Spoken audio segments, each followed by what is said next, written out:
Hello everyone. I hope you are having a nice day.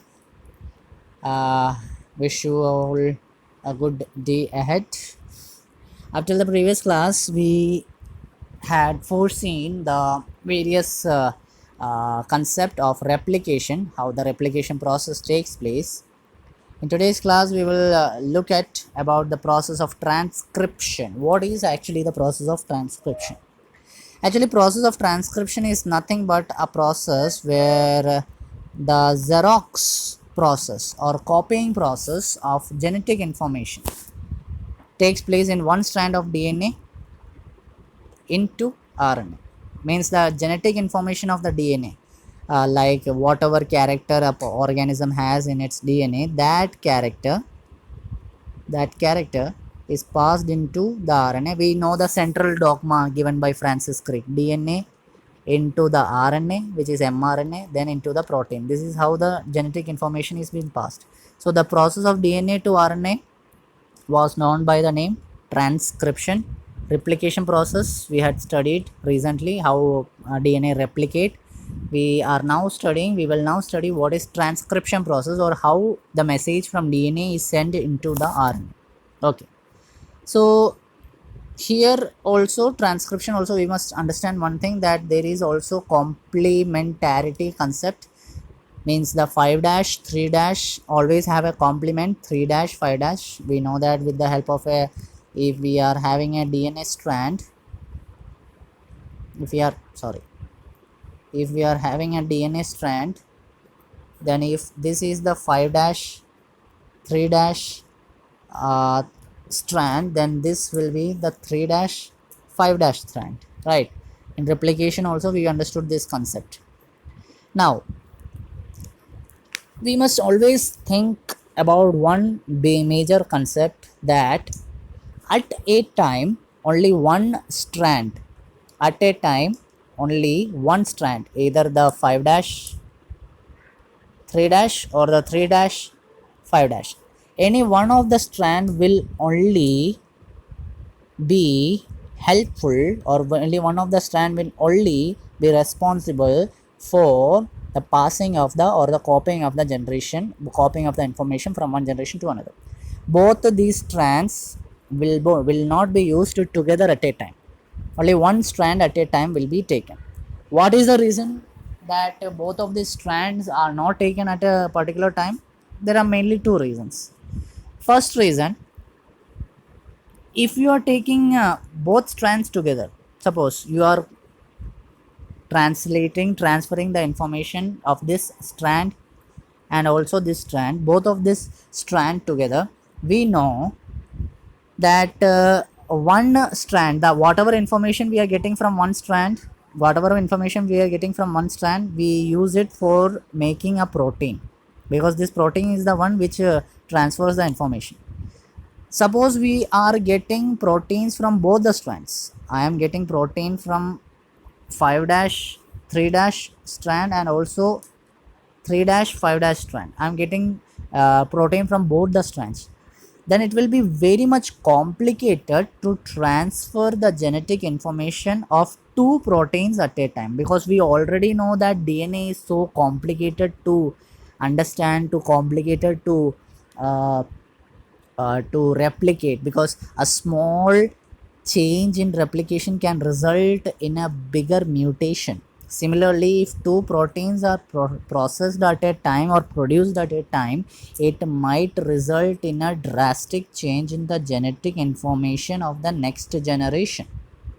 So that is why one reason being, the one segment of DNA or one strand of DNA is used for transcription at a time.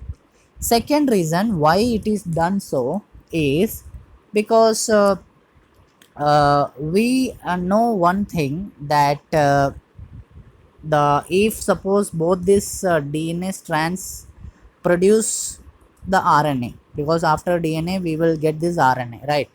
If this RNA is being produced from these double strands, and these each RNA will produce their own protein, each of this RNA produce their own protein, then because of this DNA producing this double stranded RNA, the transcription process might get little more varying or little more complicated or little more changing. Sometimes what happens, if such process happens, then DNA of an organism might because of evolution change into RNA. In such cases, some cases that too also could happen. So that's the second reason. First reason, the coding of protein will become complicated if both strands produce at the same time. Both strands are used at the same time for transcription. Second reason, if the RNA produced in the strand uh, producing, if the RNA molecules are producing together, then it might prevent the RNA from producing the protein. If it is if the segment of DNA is producing such a case, if RNA is producing the complementary of each other to each other, then in such cases the protein produced might, in that case, would be the transcription's futility might be disabled, or the futility of the transcription can be and could be enhanced in that situation. Okay, now, so what is a transcription unit, or what is actually the transcription unit? So in a DNA, if we consider one thing, DNA will have three basic regions for transcription. First, the promoter region. Second, the structural gene region. Third, the terminator region. Promoter region will be the starting of the transcription process. Terminator is the ending of the what we say as transcription process, and structural gene is something which copies the DNA structure. Okay, now we know that DNA, because for the replication process the DNA used DNA polymerase. Here also for the two strands we have this DNA dependent RNA polymerase catalysis enzyme for this process. Always the transcription process starts from the 5' 3' end. That is actually the main end where the transcription process stands. As you can see, the transcription process where the 5' 3' end is present, that strand is known as the coding strand, and the opposite strand which doesn't has this particular process, which actually act as just a template, it is known as the template strand.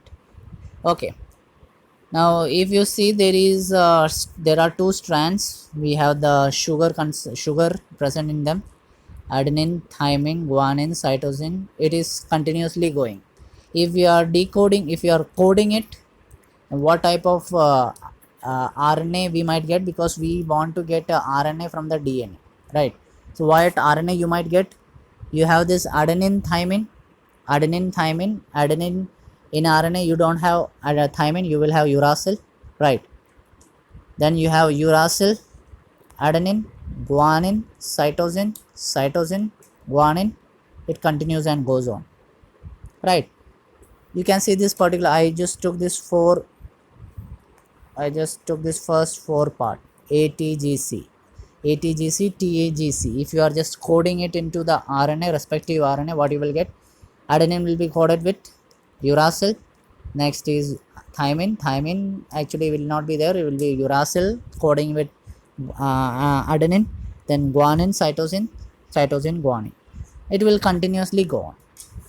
So this promoter and this terminator, they are both are present at this particular structural gene, whichever strand we are taking completely, whichever DNA structure we are taking, that complete is actually the structural gene. The promoter actually starts the promoter's initiation actually starts with the 5' end of the coding strand. With respect to the coding strand, the promoter will start to start for the transcription process, and the terminator will be always present in the 3' end of the coding strand. Promoter will be at the 5' end of the coding strand. Terminator will be at the 3' end of the coding strand. So this is how the structure of transcription and the schematic structure of transcription happens. Okay, so you write the notes on your own of this particular topic, and also draw this diagram as the homework. That's all for today. If suppose you are not understanding the concepts or any of the topic, do comment in the comment box. Stay safe and have a nice day.